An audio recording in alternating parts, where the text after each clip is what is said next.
It's time now to look ahead to NFL Week 8, and let's kick off the hot read. So in the segment here, the guys, typically Brandon, if Jill's got a thought, he'll jump in, but Brandon will assess a matchup that he likes going into the game or going into the week, but it's more so the analysis of the number, the spot before anything moves based on what happens here as the week goes on. A shift because of an injury, the trade deadline's approaching. We did say that, by the way, talking about Carolina when they moved McCaffrey. Get in if you wanted to get a number on the Bucks, but I hope you didn't. Point being is just be aware of that stuff. That's why we do this now, so you get a better number. What do you have for us this week in Week 8?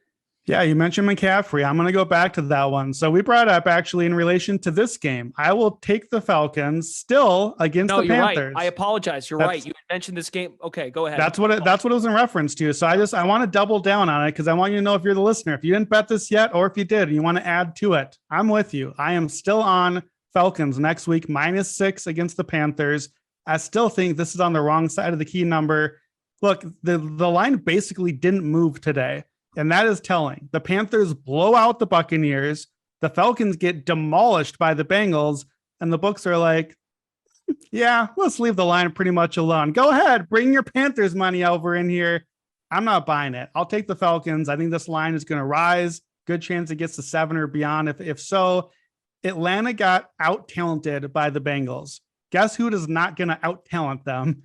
The Panthers and PJ Walker and Chuba Hubbard and Deontay Foreman. Not exactly Jamar Chase and Joe Burrow out there. And plus, there's a couple of numbers here in our favor after today's results. Mm-hmm. Teams that are facing an opponent that just covered a spread by 26 or more. So like a blowout cover, those teams like Atlanta is here, 61% ATS the following week. So basically that's telling us if you had a huge blowout cover like the Panthers just did, you're getting a little overvalued. And then another one, a little bit easier here.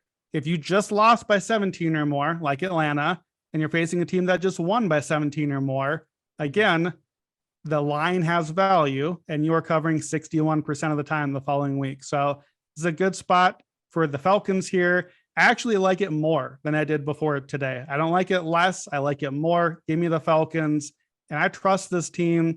They're going to run the ball.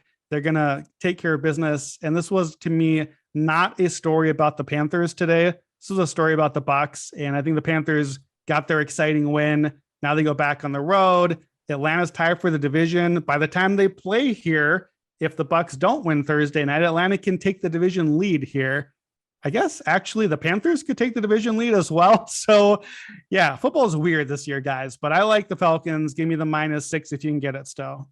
Yeah, that look ahead line, that was the spot Thursday night because that's when the McCaffrey trade happened late Thursday night after actually in the fourth quarter of that game between Arizona and New Orleans. But yeah. Well, that's it. Don't forget too, the trade deadline, I believe, is right after the games, but there's been rumors, DJ Moore, there's been rumors about Brian Burns. There could be more Panthers guys on the move here still. So that's another way the line can move toward our favor. Yep. Good stuff. Yep. And I'm proud of us. We mentioned that Thursday, like get on this now, guys can be moved. And what do you know? They already moved McCaffrey and they didn't waste any time on that. So yeah.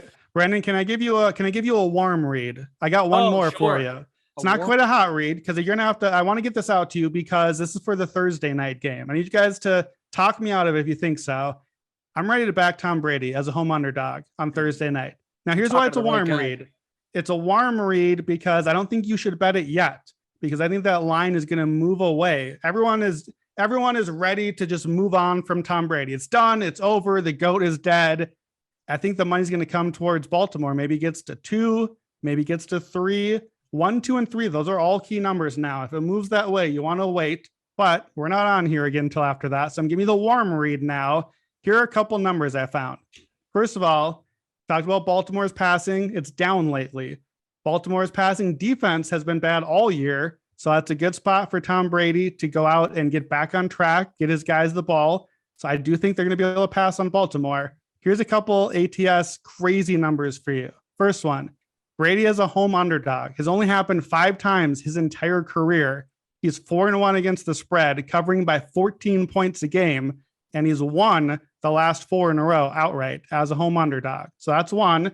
Second one is this. This blew my mind. Tom Brady, after he failed to cover by 14 or more points. So whatever the line is, at least 14 the other way. That clearly happened today. In games after that, in his career, 22-3 against the spread. 22-3. That's ATS. That's not straight up. 88% of the time, when Brady's team gets embarrassed, basically, when they fail to even show up for a game, the next week, 88% of the time they cover by 10.5 points a game. They have won and covered 13 in a row in that spot. Here's an example. This is a hard one for me. Last December, the Bucs laid the egg in the New Orleans. They lost to the Saints 9-0. We remember that one, right? Because it cost us our Brady MVP tickets. And I was like, we're done.